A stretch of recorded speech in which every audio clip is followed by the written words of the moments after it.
वो जनरल मुशर्रफ जो है वो आपसे खुश नहीं थे, या उनकी हुकूमत, शौकत अजीज और जनरल मुशर्रफ दोनों खुश नहीं थे। तो वो क्या वाकया है सर, वो थोड़ा सा अगर आप उस पर रोशनी डालें तो हमारे जानने वालों को जरा पता चले कि वो क्या सारा इशू था। पॉवर्टी के ऊपर मेरे ख्याल में कुछ मसाइल थे। जी नहीं, डेटा पे था मसाइल, और हम social policy development centre research reports publish करते थे। जी सर। तो हम एक तो उनके जो आदाद और शुमार होते थे वो गलत होते थे। ठीक है हम सर। साबित करते थे कि ये इनके आदाद और शुमार गलत है, ये फर्जी नंबर्स हमें पेश कर रहे हैं। तो इससे जाहिर है वो खुश नहीं होते थे, क्योंकि हमारी रिपोर्ट्स जो होती थी वो सिर्फ लफाजी नहीं होती थी, हम नंबर्स के साथ साबित करते थे कि ये नंबर उनके 2+2 4 नहीं होते हैं। तो जो ठीक है डोनर सर। एजेंसी और दूसरी एम्बेसीज वगैरह होती थी वो हमारी रिपोर्ट पढ़ के फिर उनको पूछती थी कि सर ये तो गलत कह रहे हैं आपके नंबर्स। वो जाहिर है उनकी बात खराब होती थी वहां पर, तो वो हमसे नाराजगी करते थे।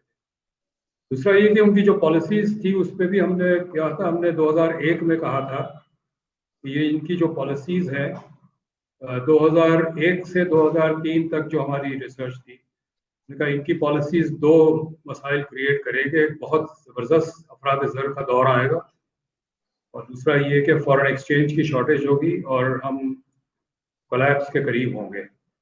और 2007 में जब मुशर्रफ भी हुकूमत में थे और शौकत अजीज भी थे, तमाम नंबर्स नेगेटिव होने शुरू हो गए 2007 में, जब वो अभी भी हुकूमत में थे।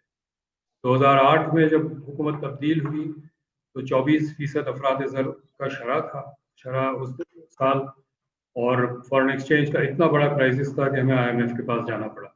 लेकिन ये दोनों बहरान के जो बीज थे वो शौकत अजीज ने 2001 से बोने शुरू कर दिए थे, और हम उसको बार बार निशानदही करते थे। वो उसे पसंद नहीं आता था, निकलवा दिया उसने मुझे HPDC से। जी बिल्कुल, मुझे बिल्कुल सर याद है।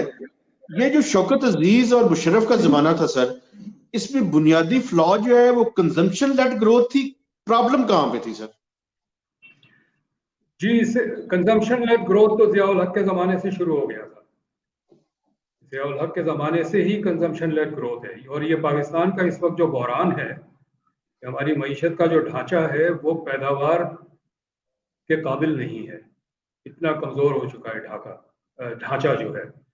और ये जिम्मेदारी जियाउल हक के ज़माने से चल रही है। सही है सर। तो यानी ये बाद में उसकी कंटिन्यूटी है। ये जियाउल हक के बाद, देखिए जियाउल हक के बाद जमहूरी हुकूमतें भी आई सर, लेकिन उन्होंने भी उस बुनियादी ढांचे में तब्दीली की कोई कोशिश नहीं की। जियाउल हक का जो कसूर ये था कि उसने इंफ्रास्ट्रक्चर में इन्वेस्ट नहीं किया। जो आपका इंफ्रास्ट्रक्चर होता है, जिसे हम सड़कें हैं, पावर हाउसेस हैं, पोर्ट्स हैं, कनाल्स हैं, इनकी इनमें आप एक दफ़ा बना दें तो उसमें फिर पैसे लगाने होते हैं उसको मेंटेन करने के। जैसे हमारा घर है, अगर बिजली का बल्ब खराब हो गया, एक खिड़की की शीशा टूट गया, अगर हम कुछ भी ठीक नहीं करेंगे तो पूरा घर बिगड़ना शुरू हो जाएगा। इसी तरह जो इंफ्रास्ट्रक्चर है वो बिगड़ना शुरू हुआ, और उसमें इन्वेस्टमेंट नहीं, जिसको हम इकोनॉमिक्स में रिप्लेसमेंट इन्वेस्टमेंट कहते हैं। जी वो सर। बिल्कुल। और इसका अंदाज़ा आप ये लगाएं कि शहीद जुल्फ़िकार अली भुट्टो के दौर में जो शरह थी डेवलपमेंट एक्सपेंडिचर में इजाफे का, वो 21% सालाना, हर साल 21% इजाफा होता था डेवलपमेंट एक्सपेंडिचर में। जियाउल हक के दौर में वो 2.7% हो गया 21 से। ये लेकिन जो बाद में हुकूमत आई 10-11 साल शहीद बेनज़ीर भुट्टो और नवाज शरीफ की, वो जो कर्जा जियाउल हक के ज़माने का था वो इतना बड़ा बोझ बन गया था कि ये हुकूमतें सिर्फ वो कर्जा उतारने में ही अपने पैसे खर्च कर देती थी, इनके पास स्पेस नहीं होती थी कुछ कोई और काम करने का। मसलन जो जिसको हम टैक्स GDP रेशियो कहते हैं कि कौमी आमदनी का कितना शरह आपका कर्जा है, जब जियाउल हक आया पावर में तो 24% था। यानी हमारा जो कौमी आमदनी है उससे 24% हम कर्जे में थे। और जब ज़ियाउल हक गया है तो वो 48% हो गया, डबल हो गया, और इसकी ठीक है। कीमत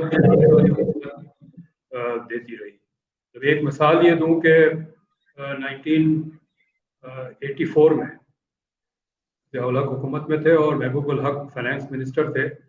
इन्होंने एक वाइटनर बॉन्ड निकाला कि जिसके ब्लैक के पैसे हैं वो ये बॉन्ड खरीद लें और पैसे वाइट हो जाएंगे। ये 10 साल का बॉन्ड था। ये पैसे 94 में वापस करने पड़े। तो जो 10 साल 84 में तो ज़ियाउल हक और महबूबुल हक ने खूब पैसा बटोरा और खर्च भी कर दिया। 94 में जब वापस करना पड़ा तो वो उस वक्त मोहतरमा बेनज़ीर भुट्टो की हुकूमत थी, उनको ये पैसे वापस करने पड़े। तो वो 10 साल उसी में बहरान में गुजर गया, कर्जों की अदायगी में गुजर गया। शौकत अजीज की जो हुकूमत आई, इसने क्या किया कि इनको तो बहुत फेवर मिला, क्योंकि जो 9/11 के बाद पाकिस्तान ने यू टर्न लिया जी सर, और हमने तालिबान को पाला हुआ था, सबको अमेरिकनों के हवाले कर दिया, यानी हमने तालिबान से गद्दारी की। तो उसके नतीजे में हमारी डेट रीप्रोफाइलिंग हुई। इसका मतलब ये है सर, कि पेरिस क्लब से 10 साल तक जो हमें अदायगी करनी थी वो 10 साल के बाद करेंगे। 10 साल हमें एक छूट मिल गई। तो जाहिर है आपको अगर हर साल $1 अरब न देना पड़े तो आपके पास बहुत पैसे होंगे। इनके पास बड़े पैसे थे और ये खर्च करते थे। और इन्होंने ये किया कि इन्होंने इंपोर्ट के सारे दरवाजे खोल दिए। चूंकि मैं ऑन रिकॉर्ड कहना चाहता हूँ कि ये शौकत अजीज वाले जो हैं, ये मीर जाफर के मानंद है। ये नुमाइंदगी करते थे गैर मुल्की सरमाया की, ये पाकिस्तान के नुमाइंदे नहीं थे। और पाकिस्तान को इन्होंने मंडी बना दिया गैर मुल्की अशिया की के लिए। बैंक्स ने जो गैर मुल्की बैंक्स यहाँ पर जितना इन्होंने पैसा बनाया है वो बैंकिंग की तारीख में नहीं ऐसा हुआ है। और बहुत सारे बैंक्स 2003, 2004, 2005 में आए और साल 2 साल के बाद चले गए। यानी बार्कलेज बैंक एक मिसाल है, 3-4 साल पाकिस्तान में आए और फिर बंद करके चले गए, खूब पैसा बनाया। लेकिन सर एक अगर मेरी इजाजत दे सर, मॉनेटरी पॉलिसी जो थी उस वक्त के जो गवर्नर थे स्टेट बैंक के, वो भी बाहर से आए थे, वर्ल्ड बैंक से।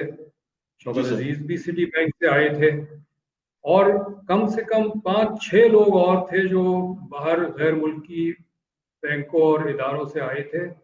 और हमारी ब्यूरोक्रेसी के भी कुछ लोग उनके साथ मुलव्वस हो गए और इन्होंने मुल्क मिल के एक माशी ढांचा बनाया जो इसका आज भी हम कीमत अदा कर रहे हैं। और बिल्कुल पाकिस्तान को मंडी बना दिया गैर मुल्की इंटरेस्ट के लिए।